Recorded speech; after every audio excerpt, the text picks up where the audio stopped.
In a world where privilege typically outweighs principle, one baggage handler at Liberty International Airport dares to defy this norm. When high-profile traveler Barron Roth attempts to bypass security, John sees the chance to stand up against the injustice of entitlement. But a furious Melania Roth, wielding maternal fury and her own brand of power, arrives to defend her son, setting the stage for an emotionally charged confrontation. Will John's steadfast commitment to fairness prevail? Or will the weight of power and privilege crush his resolve?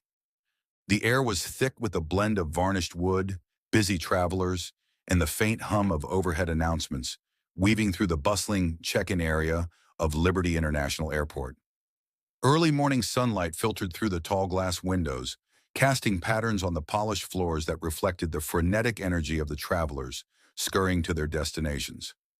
The discordant symphony of rolling suitcases, chattering customers, and the rattling of carts carried by equally harried airport staff created an atmosphere that was electric yet familiar, a chaotic harmony where every face told a story of urgency, anticipation, and sometimes impatience.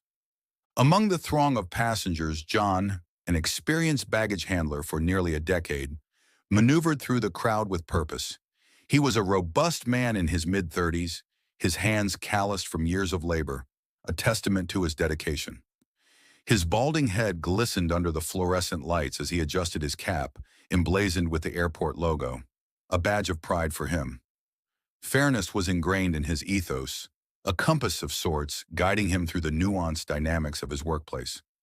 Every day he made it his mission to uphold protocols, regardless of who flashed their first-class tickets or whispered the word VIP. Today's shift marked the beginning of what he hoped would be an uneventful day. But in John's world, uneventful days were like a perfectly leveled suitcase, a rare occurrence. As he made his way towards the baggage claim, his team, a quirky mix of personalities, assembled around him. There was Lisa, the sharp-witted intern eager to impress everyone with her speed. Mark, the easygoing veteran who often served as a calming presence in the chaos. And Aisha, a fiery newcomer who never shied away from voicing her opinions, even in the high-stakes environment of the airport. "John, you think today's going to be routine?" Lisa asked, rolling her eyes mockingly as she grabbed her clipboard and checked the assignments. Her enthusiasm was contagious, but John found that excitement often led to unpredictability. "Routine's an illusion in this place," he replied with a chuckle, his eyes scanning the crowd. "Just keep your heads on straight. You never know what's coming." Moments later, as the staff busily unloaded a shipment of bags, John noticed a new arrival whose presence was as imposing as it was conspicuous. Barron Roth, a renowned businessman with a glossy reputation and oodles of privilege, strolled into the airport like he owned the place. Tall and impeccably dressed, his tailored suit screamed authority, and he was flanked by an entourage that waited on him hand and foot, ensuring that his every whim was catered to. John's jaw tightened slightly as he observed the flickers of entitlement radiating off Barron. Walking with a swagger of mistaken superiority, Barron ignored the standard check-in procedures and promptly made his way toward the security checkpoint, completely oblivious to the chaos that was his surroundings. "Here comes trouble," Aisha muttered, her face lined with indignation. "Look at him. He thinks he can just waltz in without following the rules like the rest of us." John felt a familiar stir of anger rise in his chest. He had been in this exact situation before. Celebrity or elite figures bypassing the protocols, brandishing their power like a shield. Today would be no different. Just as he was preparing to brace himself for the confrontation he sensed brewing, he overheard Barron, who had got himself tangled in an angry exchange with a security guard. "Do you know who I am?" Barron barked, throwing his hands up in exasperation. "I was just at a conference in Dubai. I do not have time for your routine nonsense." John's team halted their tasks, their attention drawn to the escalating drama. John straightened his back, feeling the pull of authority that came with his position. He nudged Mark with his elbow, signaling that they couldn't let Barron's intimidating presence steer them away from their commitments. "Time to remind him that everyone's equal here," John murmured, stepping forward, his determination building. As he approached the scene, a low hum of murmurs enveloped the area. a crowd forming around Barron as if watching a reality show unfold. John cleared his throat, inserting himself into the conversation with respectful assertiveness. "Sir," John interjected, his tone steady but firm, "I understand you're in a hurry, but we need to follow standard protocol. Your documentation doesn't appear to be in order." Barron's expression morphed into a scowl, a mask slipping to reveal sheer disdain. "I don't think you understand what just happened," he retorted sharply, his voice cutting through the murmurs of onlookers. "That security guard doesn't know who I am and how this airport runs." "That may be true, but rules are rules," John reiterated, unwavering, silently wishing he could have a glimpse into the minds of those who broke the mold of privilege as easily as they breathed. "We can't make exceptions for anyone, not even for someone with your status." The surrounding onlookers exchanged glances, sensing the tension brewing. The air grew thicker, charged with uncertainty, excitement, and an undercurrent of sympathy for John, who stood firm against a wall of privilege. Aisha crossed her arms and nodded approvingly, while Lisa held her breath in anticipation of the fallout. "Excuse me?" Barron's disdain sharpened into a snarl, his eyes narrowing. "You must be new at this. I've been traveling these skies longer than you've had this job. I have a flight to catch, and I will not be delayed by your standards." John felt a rush of adrenaline. For a brief moment, he battled with the instinct to back down. Perhaps it would be easier to placate Barron, to wave him through security, but his conscience wouldn't let him yield. He had pledged to uphold the very principles of discipline and fairness he had championed throughout his career. "I am just doing my job, and I expect you to cooperate," John said, maintaining steady eye contact. "Otherwise, I'll have no choice but to escalate this matter further. I assure you, the rules apply to everyone." At that moment, an unmistakable shift in the atmosphere occurred. The crowd held its breath, anticipating whether Barron would roll over or retaliate. The tension hung palpably, like a taut string, ready to snap amid the unyielding vibe of John's authority. Just as Barron opened his mouth to protest further, the imposing figure of Melania Roth burst into the throng, her eyes ablaze with fury. Clad in an elegant blazer and a flowing skirt, she strode confidently, creating an immediate contrast to Barron's arrogance. She exuded an air of staunch protectiveness that screamed, "Back off!" "What is happening here?" she demanded, her voice cutting through the noise like a knife. "Why is my son being detained?" John could feel the tension shift with greater intensity, as if they had opened Pandora's box. In that moment, he understood there was more than just a privileged traveler at stake. Here was a mother poised between her fierce instincts of protection and the societal quicksand that often surrounded the elite. And yet the weight of John's initial decision pressed heavily upon his conscience, tangled in the moral dilemmas that now seemed far beyond an airport protocol. "We're merely ensuring that proper documentation is in order, ma'am," John said deliberately, composed but with an air of firmness, ready for the explosive confrontation that was sure to follow. The stage was set, and it would unfold like a high-stakes chess game, each move charged with personal stakes, power struggles, and the tightrope of responsibility. And as the crowd delved into whispers, talking amongst themselves, John steeled himself for the emotional currents at play, the impending storm that would test not only his resolve, but the very fabric of understanding that lay between privilege and duty. Only time would reveal if fear or empowerment would win out amidst the backdrop of their collision, a microcosm of a world where ethics clashed against entitlement, illuminated against the sun's faint rays filtering through the airport's glass facade. The bustling check-in area of Liberty International Airport was alive with the sounds of hurried footsteps, relentless announcements, and mingling voices as John squared his shoulders, ready for another day's work. Experienced yet weary, he knew that the airport was often a cauldron of emotions, and today had an ominous energy threading through the crowd. With a deep breath, he mentally prepared himself for what was about to unfold. As he settled into his role, he observed the diverse travelers, families with restless children, business people glued to their devices, and vacationers whose excitement bubbled over. Yet there were moments when the elite traversed this communal space as if adorned with an invisible cloak, untouchable and above reproach. It was something John had grown increasingly resentful of over the years.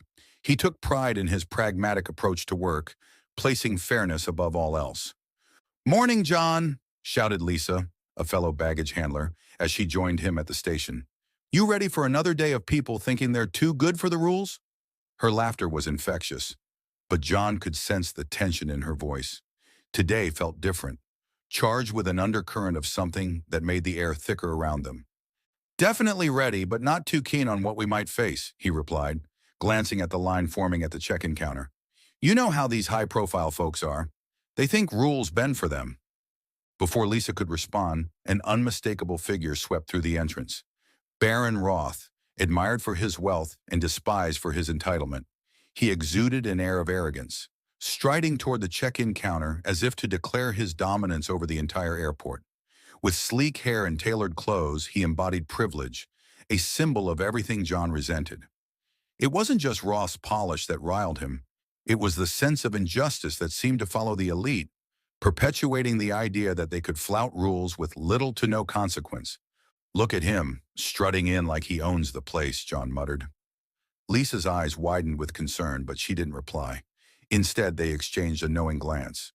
Both had seen this play out all too many times. When Roth approached the counter, the tension was palpable. He presented a few flimsy papers, clearly insufficient for boarding, which prompted the attendant to raise an eyebrow. "Mr. Roth, I see there are some discrepancies with your travel documentation," she stated, her voice steady but edged with caution. "Do you know who I am?" Roth snapped, a thinly veiled threat lacing his words. "I don't have time for this.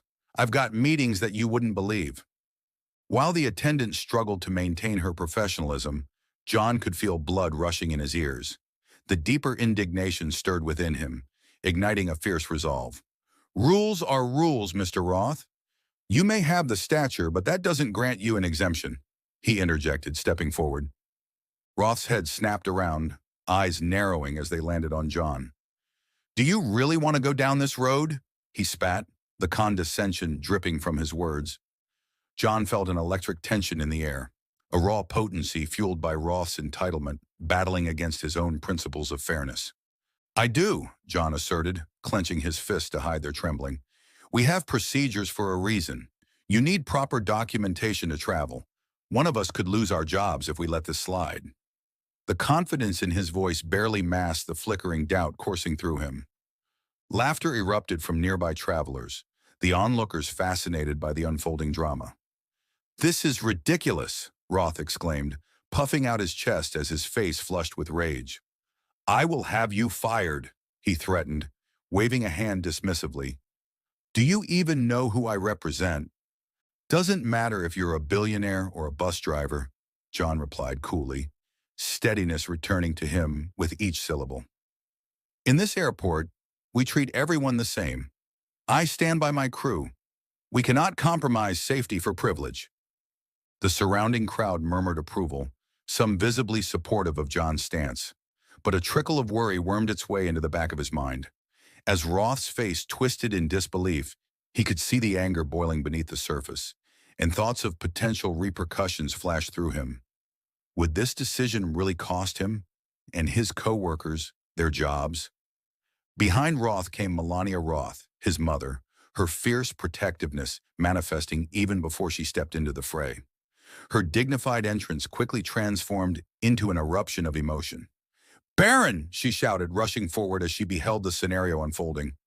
"What's going on? Why are you being treated this way?" John felt an immediate shift in the atmosphere as Melania Roth stepped into the volatile mix. The crowd parted slightly, every gaze now fixated on her, an embodiment of maternal spirit fending for her child. "They're refusing him entry," she parsed, her voice rising an octave, confusion and outrage dancing in her eyes. "He's lacking the necessary documentation," John explained, ground zero in this battle of wills. "We can't just turn a blind eye because he's what?" "A Roth," she interrupted, disbelief crackling like static. "You can't presume to understand the circumstances that led him here." "Maybe you're the one who doesn't understand." John's voice cut through the tense atmosphere, steel replacing his earlier resolve. "He needs to adhere to the same rules as everyone else. It's not personal, it's protocol." Yet as those words left his mouth, he felt his heart quicken. His initial certainty began to crumble. Melania stepped closer, her eyes narrowing. "What good is protocol if it's at the expense of compassion?" She spat, her words like ice daggers. "The rules exist to protect people. If you deny him this, it's not just a minor inconvenience. It's a blow to his entire career, to his life. Is that what you want? To destroy someone for doing their best? What if this isn't just a matter of documentation, but a challenge that requires understanding and flexibility?" John could hear the cracks in his own resolve, an avalanche of doubt cascading through him with each pointed argument. He had always prided himself on being a steady anchor, a voice of reason in the chaotic environment of the airport. Yet as Melania pressed on, painting him as a relentless enforcer, indifferent to others' struggles, he felt his righteous indignation waver. The very foundation of his beliefs teetered on the brink. "Your son is not a child," John challenged, his voice steadier now. "He can't expect the world to bend whenever it suits him. We cannot reward privilege at the expense of fairness." His words hung heavy in the air, a shield against the rising disparity between their beliefs. "And yet here you stand, demanding he conform without considering his context," Melania snapped back, persistent and unyielding. "Don't you ever think about what pressure he faces? You're an airport staff member. You don't know the weight of living up to a legacy like his. How would it feel to consistently have the world watch your every move and be imprisoned by expectations?" "Better than bringing those expectations crashing down because I refuse to comply with accountability," John shouted back, his chest heaving. A part of him wanted to retreat, to shrink beneath her fierce gaze. But the fierceness in him caused him to stand resolute, heart pounding in his ears. Their argument intertwined through emotions. But whose voice was louder? Could he truly silence her emotional baggage with rationality? Martin, another baggage handler, sidled up to John, concern mingling with admiration. "Maybe we need to step back," he suggested, voice low but urgent. "This is getting out of hand." "Out of hand?" John barked, annoyance flaring in him. "You mean justice is getting out of hand? Do you really want to cave to intimidation?" With that statement, a small tremor ran through him. Doubt wormed its way into the pit of his stomach. Was he confusing justice for obstinacy? Throughout the confrontation, John felt pulled in multiple directions. He had worked tirelessly to maintain his principles, but Melania presented a perplexing counter-narrative of emotional weight and familial pressure. Each argument echoed his own life experiences, serving as mirrors reflecting back his struggles to navigate personal expectations. He'd fought for years against the disparity he felt while never actually seeing the complexities of the other side, the burden borne by those under scrutiny. As Melania's voice resonated through the cacophony of the airport, the audience was entranced, trapped between conflicting worlds. A passerby whispered, "She's right. Can't they just let him through?" Others nodded in agreement, swayed by the emotional turmoil of a mother advocating for her son. The path John once thought was drawn clearly began to blur in shades of gray. "I can't let this one instance define my integrity," he heard himself muttering, wrestling with the internal tempest brewing inside. It was indeed a clash of ideals. He felt an avalanche of uncertainty arise as the realities of their antagonistic positions settled like heavy fog in his heart. Burdened by Melania's nonstop barrage of objections, he felt the strain of the crowd's scrutiny intensify. All eyes were upturned, either in challenge or approval. John stood at the epicenter, considering the ramifications of his resolve. "Fine. If your son is going to preach about accountability, what about mine?" he shouted back, his breath escaping in short gasps. "He's kicking up dust in the world while I'm here trying to cement principles that protect everyone. If I fail to stand my ground here, what message does that send to the rest of the staff?" Melania's features softened, a fleeting glimpse of understanding passed between them. "And what message do your actions send to my son? That he is just a name, a reputation, and not someone worthy of respect. This isn't merely a transaction of protocol, it's a moment where you have a choice, to either dehumanize him or see the person behind the privilege." Caught in this confrontation, John sensed a moment of clarity, but the question of consequence loomed large. "I have a choice too," he mumbled, though he was met by a collective silence as he scanned the faces of his coworkers. Is it worth risking my job, my dream for this? Is it really my responsibility to teach accountability? But even as the thought echoed through his mind, John felt the stirring of empathy rising within him, battling the fear that sought to bind him to steadfastness. He moved forward slightly, heart racing, vulnerability creeping into his voice. What do I call that choice then? Trying to uphold the integrity feigned by privilege only to harm a person behind it? What if? He trailed off, uncertainty overtaking him as he experienced a dissonance of emotion he couldn't quite articulate. Just then, the noise of the airport faded to an ethereal hush, allowing Melania to interject. Trust yourself, John, and trust that the world needs both perspective and values. There is always room for growth, understanding, and yes, compassion. Yet even as she spoke, he felt the tension thrum between them, caught in the conflict between principles and the nuances of human interaction. This conundrum loomed gigantic over them. Could empathy be exercised in a world so rigidly defined by power? Empathy shouldn't just be an option, John said, softer now, wrestling with his dilemma as he gazed into Melania's eyes. It should be a given in an unjust world. But how do I reconcile that with the need to stand firm? As the weight of these questions settled into his heart, the pivotal moment slipped through their fingers like sand, leaving both parties tinged in a haze of uncertainty.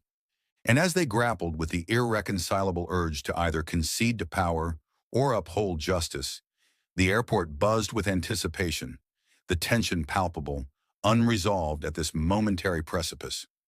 Where would they go from here? What would become of John's principles in the face of raw humanity?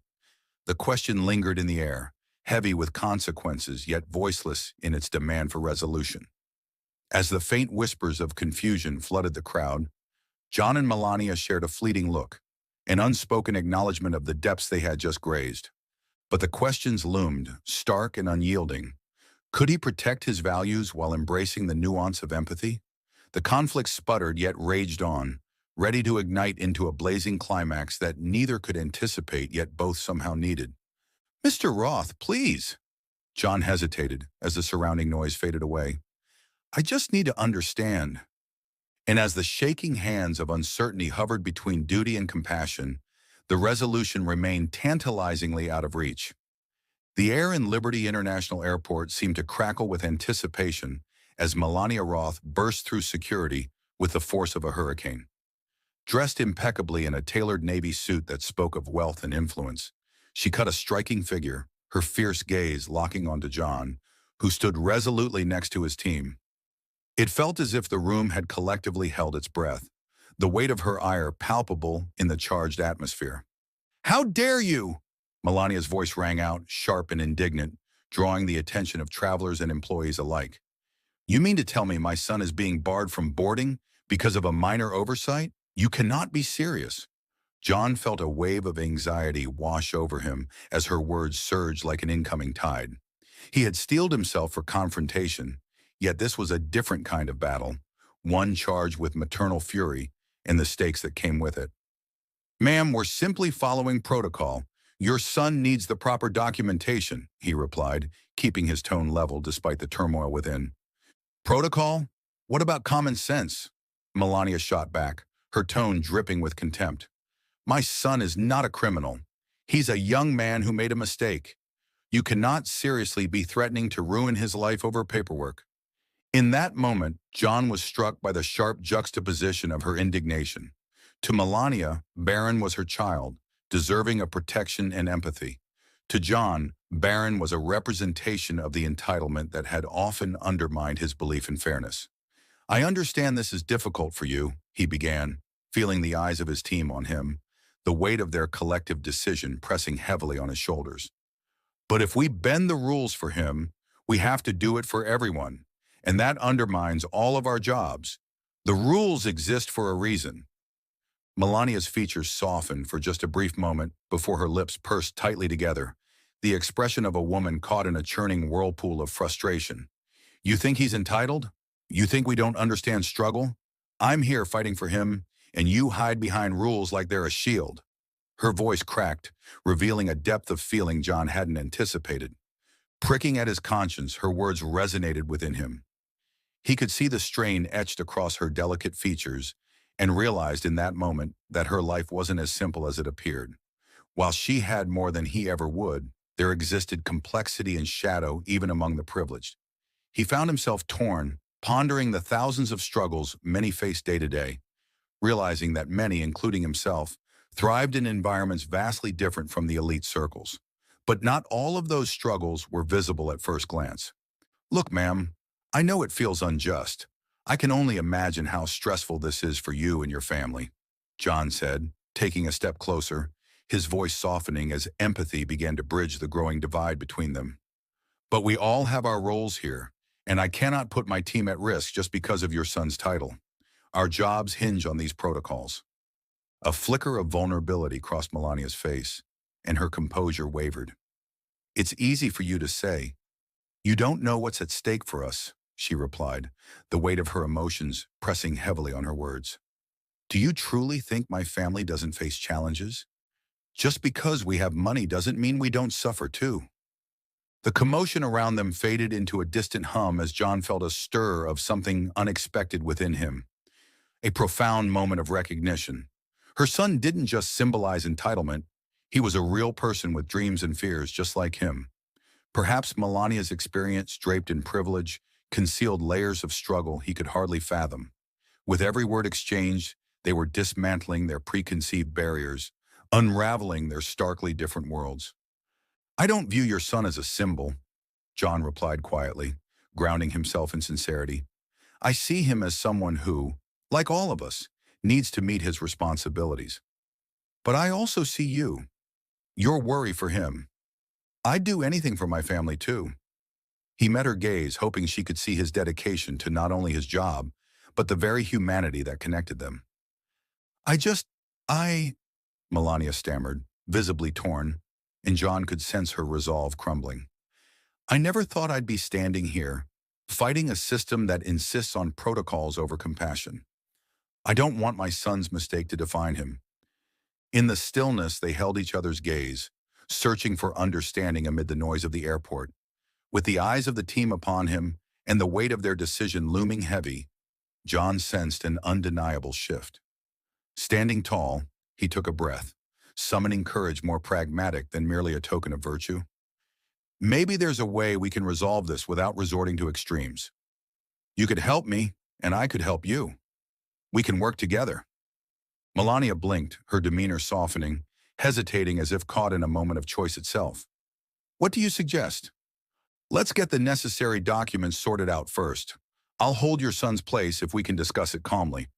Perhaps we could even work towards this with a less adversarial approach. The tension, once thick like fog, began to dissolve ever so slightly, replaced by an air of possibility. For the first time, a spark of hope ignited in Melania's guarded eyes, revealing a mother yearning to embrace complications with understanding rather than rebellion. Thank you, she whispered, the vulnerability uncontrollable now. As they exchanged tentative smiles and a bridge formed across their intersection of worlds, John felt the monumental shift reshape not only their confrontation, but his own understanding of connection. This wasn't just about him or his team. It was about recognizing they were all birthed from the same fabric of humanity. No longer just a baggage handler, he realized he was a participant in something larger. A bridge in understanding power dynamics, empathy, and personal responsibility. And as the tide of change washed over them, the path forward glimmered ahead, a pathway leading not to conflict, but to collaboration, illuminating the possibilities that lay in each human encounter. In the days that followed the intense showdown at Liberty International Airport, the reverberations of that moment echoed throughout the lives of everyone involved. John, still in his uniform, yet wearing a heavier heart, found himself meditating on each interaction with the airport's busy patrons. The adrenaline of standing up for principles was gradually replaced by a haunting awareness of the consequences. On a cloudy Wednesday afternoon, John gathered his team in the break room. The air was thick with unspoken sentiments as they exchanged nervous glances. We did what we thought was right, he declared with conviction, trying to embolden his colleagues. But we need to navigate these waters carefully from here on out. The others nodded, but John could see the flickering doubts in their eyes. They had touched the very foundations of privilege, and the threat of repercussions cast a long shadow over their morale. Meanwhile, unbeknownst to the crew, Melania Roth was also experiencing a shift in perception. The confrontation with John had rattled her deeply, stirring a realization that she had been blind to the burdens carried by those outside her privileged circle. As she surveyed the high-end boutiques in the airport, she considered the unyielding paths carved by power and social status. Privilege doesn't equate to worth, she murmured to herself, resolving to call John. That night, her phone call caught John off guard. "Is this John?" came Melania's voice, carrying an unexpected weight of vulnerability. "I want to talk." A few minutes later, they met in a quiet corner of the airport. The strip lights cast a subdued glow over their tense expressions. "I understand you were just doing your job," she started hesitantly, her voice trembling slightly. "But my son, he's facing consequences you can't imagine. He's not just a name, he's my child." John felt the walls he had built crack just a little as he listened. Her plea wasn't just about power, it was about love and protection. As their conversation deepened, John found himself sharing snippets of his own story, his struggles to provide for his family, his dedication to fairness amidst an often unfair world. They exchanged ideas about empathy, about how every interaction was a chance to bridge their differing worlds instead of allowing social hierarchies to widen the gaps. "Maybe together, we can create a way for ordinary people like us to be heard, even when we cross paths with privilege," John proposed, inspired by the sincerity radiating from Melania. In the weeks that unfolded, the narrative within Liberty International began to shift. John and Melania advocated for a program aimed at fostering understanding between staff and elite travelers. A series of workshops emerged, allowing both parties to engage in meaningful dialogues about respect, empathy, and shared humanity. John watched the staff become empowered, not just as employees, but as vital voices in shaping the airport's policy. Similarly, Melania reported back the growing awareness of her peers regarding the struggles of those at the airport, the very people who made their travels possible. Before long, the airport transformed into a hub of empathy and continuum, easing divisions while recognizing the complexities of each person's narrative. In this new state of realization, John stood tall, no longer just the baggage handler, but a vital part of an evolving community. Melania learned that her interactions didn't have to come from a place of entitlement. She could advocate for change from a foundation of understanding. As they both walked through the bustling terminal, exchanging friendly gestures, they realized they had not only survived that day of conflict, but emerged into a brighter, more interconnected existence. The lesson was clear. The most profound changes often began with the simplest act of seeing one another as human.